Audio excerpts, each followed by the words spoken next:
welcome to Lipstick and Hustle. My name is Miss Keish and I'm a full-time entrepreneur and inner beauty motivator. Today I'm coming to you to talk to you guys about 5 things you should do to protect your energy while building your brand.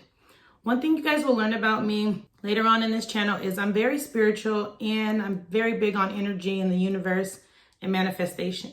So today I'm just going to touch a little bit on some of the things that you could do to help you while you're building your brand, to protect your energy and for you to stay into a calm, peaceful, positive spirit. The first thing I'm going to say to you guys is evaluate your way of thinking. It all starts within. Is it easy for you to be positive with people? Is it easy for you to pick yourself up when you're feeling down? Do you motivate yourself?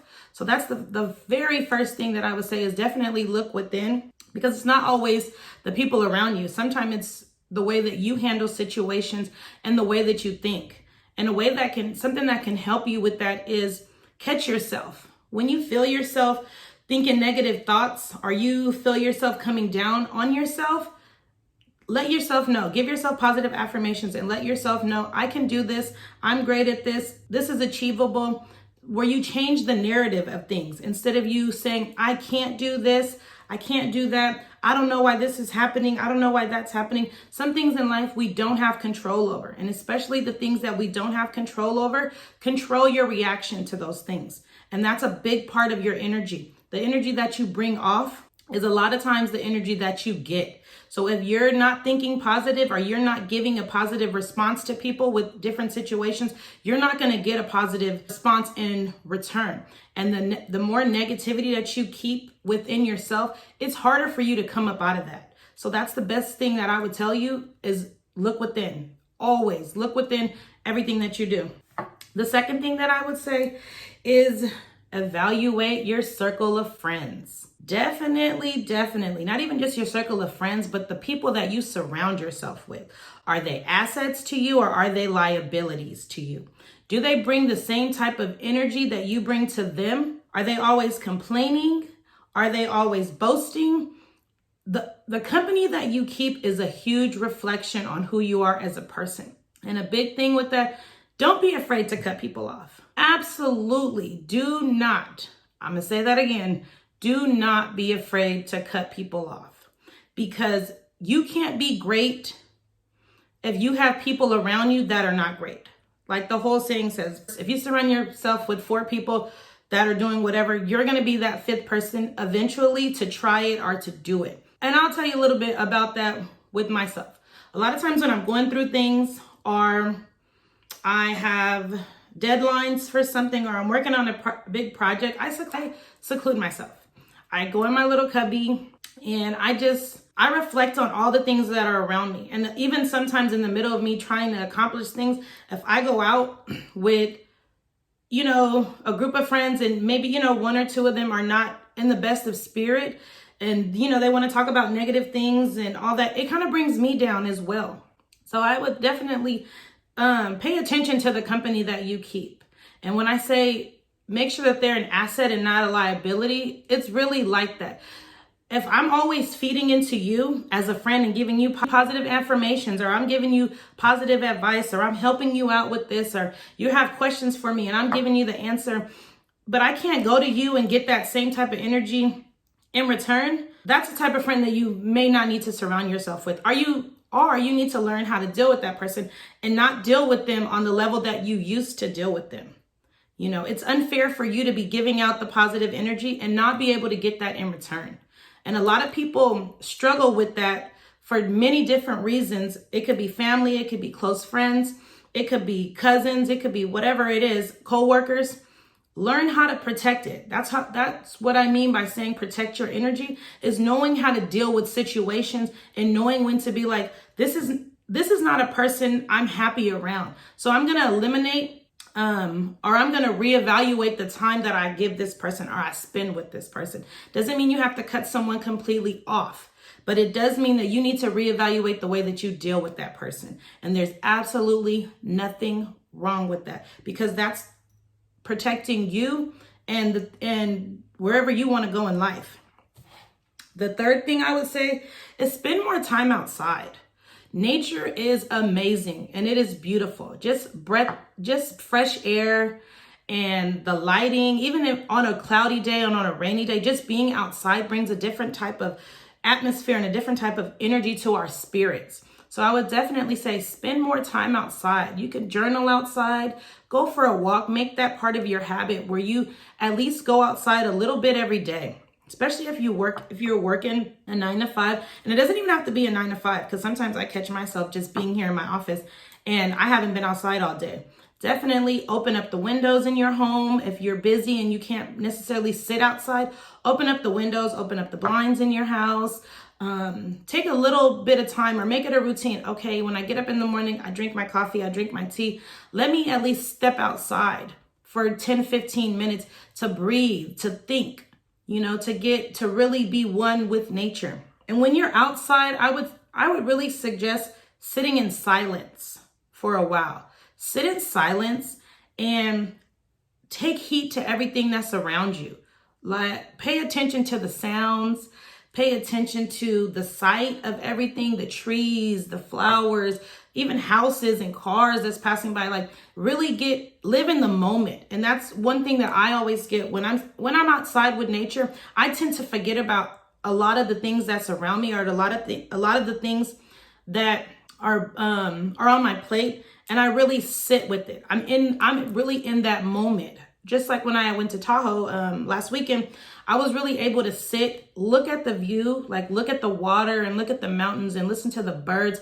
And I really felt like I was in that moment because I was so aware of everything that was going on with me. My mind is clear and I have a positive energy within me. So then it gives me a chance now to sit back and think about the things that I'm going through in my life, or the things that I need to handle in my life. And my mind frame is better. I'm in a positive space, so it helps me to deal with the situation. And while you're in nature, take the time out to really breathe.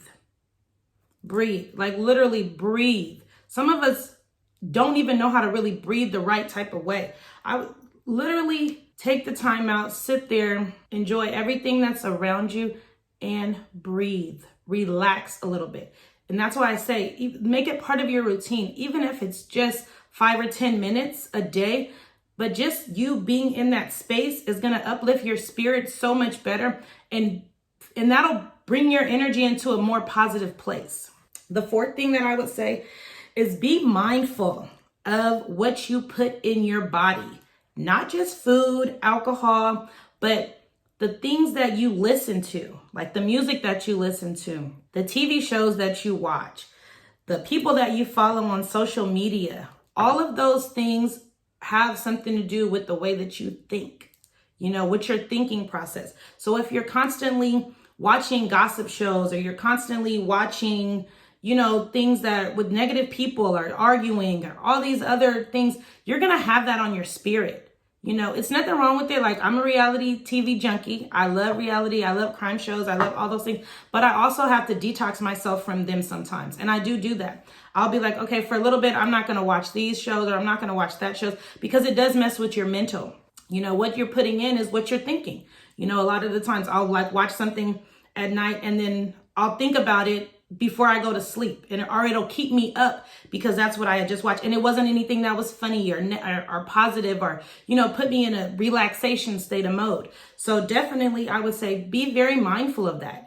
Social media is huge right now, and social media can be both negative and it can be both positive. It can have you, thinking you're not good enough because of the bodies on people, and, and the money that people are having, the money that people are flashing, and everything, the type of society that we live in. Everything's so microwave and it's so fast paced, and it's, it's like money and beauty driven, and a lot of those things are not even true. Like, this is not the real life that these people are living. They're just posting these things. So be very mindful of all of those things, and don't be afraid to detox from them. Don't be afraid to detox from social media. Don't be afraid to detox your body. Detox your body from everything, your mind, your spirit, of anything that hinders you from being in a positive place and feeling good. Eat more greens, eat more fruits, eat more organically, and it's all a process of it. Even if you just say, Once a week, I'm going to cut out meat. Or once a week, I'm going to just do a fruit and vegetable day. Once a month, I'm going to do a good cleanse, where I detox my body and I only do smoothies, or I only, whatever it could be. There's plenty different ways to go about it, but put that in your routine of doing those things. Definitely, from alcohol too. I'm a wine drinker. I love to drink wine, but I know too, like I can't do it every day. It's something that you got to scale back on. I have to tell myself, okay, well, Wednesdays I'm not going to drink, or whatever it may be. This is going to be 2 days out of the week. I'm not going to do this, or I'm not going to do that. You have to just put those things, make those things a part of your life, and make those things healthy habits for yourself. Especially, I really want to say the social media and the cleansing, like the detoxing of those kind of things. Scale back, learn how to scale back on those things, because they're so influential in ways that you don't even know. The way that they affect your brain is serious, So just figure out the things that's not positive that you're putting in your body, whether it's food, alcohol, music, social media, or television. And the last thing that I would say to you guys is to protect your energy while building your brand. It's not just building your brand. When I say building your brand, I mean building you as a person, improving who you are as a person. Your brand represents you, especially if you're service-based. If you're service-based, your brand is a direct representation of who you are. You are the face of the business. You are the business. So definitely don't be afraid to tell people no. If you don't have the time, if you don't have the energy, and sometimes really if you just don't want to do it, don't be afraid to say, I can't do it. I'm not able to do it. Because people take advantage of yes men. When I say yes men, I mean, someone who always says yes to everything. I was like that for a very long time when I was younger. Very long time. Everything was yes this, yes that. I don't mind. Yeah, I could do it. I could do this. I could do that. And I learned to see people took advantage of me. I learned to get out of that real quick, because it went right back to where I say the assets versus liabilities. I was giving and giving and giving, and I wasn't receiving the same in return from the people that was surrounding me. So I had to reevaluate my circle again and learn, you're not good for me. You don't treat me the way that I treat you. If I were to ask you for the things that you're asking me for, you wouldn't do those things for me. So I didn't have a problem after me seeing all that to say no to people. And it's okay, just like how I left my job. I was not okay with what they were trying to do to me whatsoever. To me, it jeopardized not my integrity, and it jeopardized who I was as a person. So I'm going to say no to that. I'm not going to accept something that I don't feel okay with. And don't be afraid to be like that with anything in your life. If it doesn't bring you any good, it's okay to say no to it. It's no problem. And don't be afraid to lose friends. Don't be afraid to lose family over it, because if people can't respect you saying no for something that you can't or you don't want to do, then they're really not that close to you. They may be somebody that you don't want to have in your life. So I'm going to sum those things up for you guys again. And again, I'm going to talk a lot more on this too, because I'm really big on energy. I'm really big on energy, and I'm really big on spirituality. And I want to talk about it more because it's so much that comes with protecting your energy. It's like, really, it is. And that's huge when you're trying to get to the next level in your life, is evaluating all of the things that are a part of it, So again, the first thing is, evaluate your way of thinking. We'll reevaluate your way of thinking. Be very mindful of your mindset and what's going on in your brain. The second thing is, take a look at the circle of friends that you have and the people that you surround yourself with the most. And see, are they liabilities? Or are they assets? Do they add to your life, or all they do is take? The third thing, I would say, spend more time outside. Fourth thing, be mindful of what you put into your body, from food, from what you consume to what you consume. And the fifth thing, don't be afraid to say no. I ask you guys to like this video, comment. If you haven't subscribed to my channel, subscribe to it. There's plenty more coming. I appreciate the feedback that I'm getting so far. And again, let me know if there's anything that you guys want me to talk about. I don't mind talking about a subject. Tell me about your energy. Tell me how your energy gets affected by your everyday life. I want to know a lot more about that. And thanks again for coming to Lipstick and Hustle. Like I always tell you, live on purpose, in your purpose. Again, don't forget to like, comment, and subscribe. You guys have a good one. Talk to you later.